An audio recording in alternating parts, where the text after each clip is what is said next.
Myth number 1. Cabernet Sauvignon is ancient Roman wine, the most romantic lie in wine history. For centuries, fancy wine writers claimed Cabernet was the ancient Roman grape Biturica mentioned by Pliny the Elder. They even called it Petit Bidur, supposedly a huge fan corruption of this ancient name. Then 1997 happened. UC Davis scientists did actual DNA testing and completely annihilated this fairy tale. Cabernet Sauvignon? It's literally the wine world's teenage love child. Cabernet Franc hooked up with Sauvignon Blanc in 17th century Bordeaux through natural cross-pollination. Wine marketer's confession. We've been selling 400-year-old wine as 2,000-year-old wine because it sounds sexier and justifies charging $200 a bottle. The truth is way cooler than the myth, but apparently, relatively recent grape baby doesn't move units like ancient Roman legacy. Myth number 2.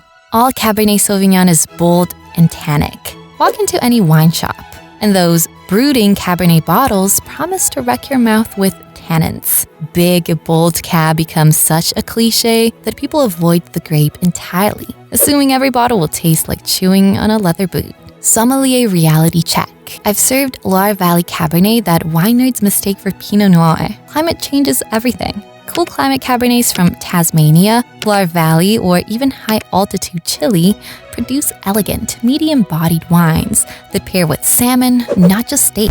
Concrete aging instead of heavy oak creates fresh, bright expressions that would shock your typical Cab guy. Many wine drinkers are missing incredible food-friendly Cabernets because the wine industry trained them to expect mouth-puckering monsters. Sometimes stereotypes cost you great wine experiences. Myth number 3. Bordeaux Cabernet is pure varietal wine. Those 1,000 Bordeaux bottles scream Cabernet Sauvignon on fancy labels, suggesting you're buying pure varietal excellence from France's greatest chateau. The marketing makes it seem like liquid Cabernet perfection.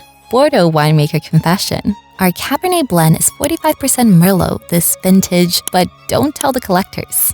Even legendary Pauillac estates rarely exceed 70% Cabernet Sauvignon in their Grand Vins. Some vintages drop below 50%. That plush texture everyone praises, usually Merlot. Those herbal notes critics rave about, Cabernet Franc doing the heavy lifting. Wine critics built Cabernet's reputation on successful teamwork, while selling it as a solo performance. The world's most famous Cabernet wines are actually brilliant blends masquerading as single variety masterpieces. Myth number 4. Napa Valley makes the world's best Cabernet. The ultimate flex, dropping $300+ on Napa Col Cab because critics declared California perfected what France started. Those auction prices and celebrity endorsements must mean something, right? Blind tasting shocker. Washington State and Chilean Maipo Valley Cabernets routinely fool professional tasters in blind comparisons, scoring identical ratings at 1/5 the price. Wine economists' brutal truth. You're paying $200 extra for the Napa Valley dress, not superior fruit quality. Same climate exists in a dozen other places. The terroir advantages Napa claims. Similar conditions exist globally. Most of that premium goes toward real estate costs, celebrity winemakers, and marketing budgets rather than actually better grapes. Prestigious addresses inflate prices by 400 to 500% compared to identical winemaking elsewhere.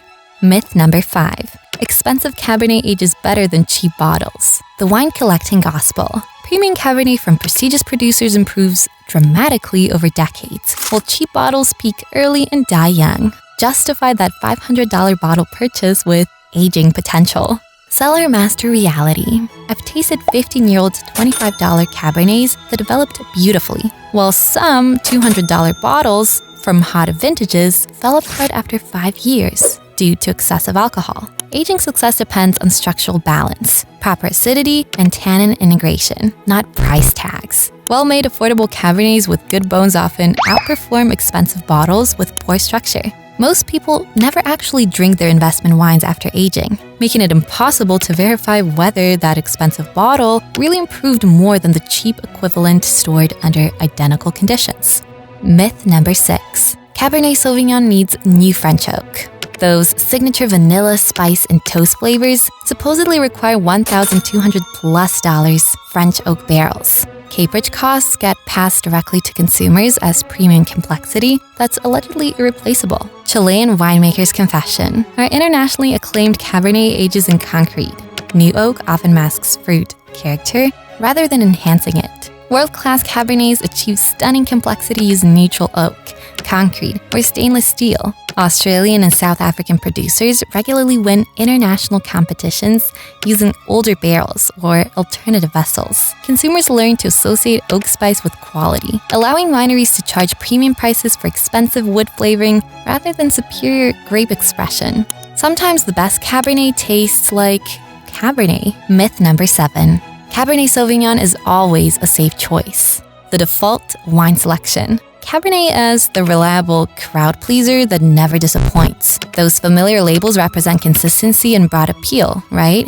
Restaurant Sommelier's warning. The same Napa producer made radically different wines in 2018. Cool, elegant versus 2020, hot and jammy. Customers expecting consistency get shocked. Cabernet shows massive vintage and regional variation. Cool, rainy years produce completely different flavor profiles than hot, dry vintages. That safe choice could be a 15% alcohol fruit bomb or an elegant, mineral-driven classic from the same winery.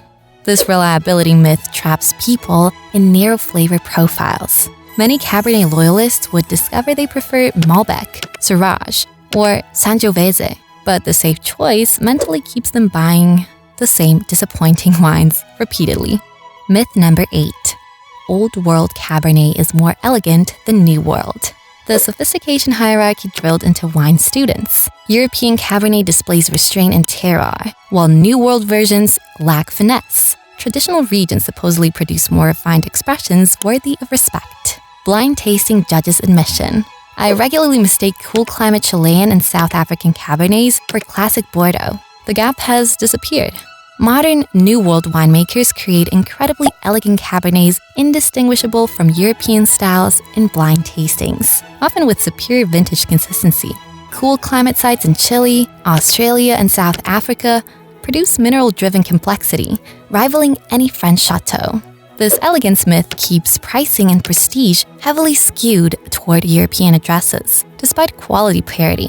You're paying for passport prejudice, not actual refinement differences. Myth number 9. Cabernet Sauvignon doesn't express terroir, making it unsuitable for expressing place.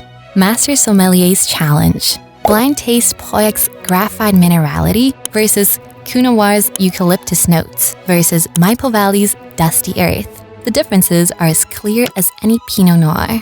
Experienced tasters identify Cabernet regions with remarkable accuracy. Each terroir creates distinct signatures that reflect local soil, climate, and elevation just as authentically as any noble variety. This terroir denial myth persists because Cabernet's commercial success threatens the exclusivity arguments driving sales of obscure varieties and hard-to-pronounce appellations. Admitting popular grapes express place undermines wine snobbery's business model. Myth number 10. Cabernet Sauvignon is California's native grape.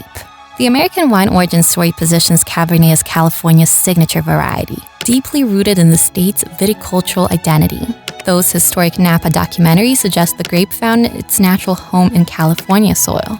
Wine historians' correction. Cabernet arrived in California during the 1880s as a recent immigrant. Mission grapes were planted by Spanish colonists centuries earlier. California's Cabernet dominance resulted from post-prohibition marketing savvy, not natural adaptation. Zinfandel was actually cultivated in California decades longer and had stronger historical claims as the state's signature red grape. Cabernet's international recognition made it more commercially viable for building California's premium wine reputation than historically authentic varieties. Sometimes successful branding overwrites actual history, creating native narratives that never existed. Comment and let me know if I left any myths. Ciao!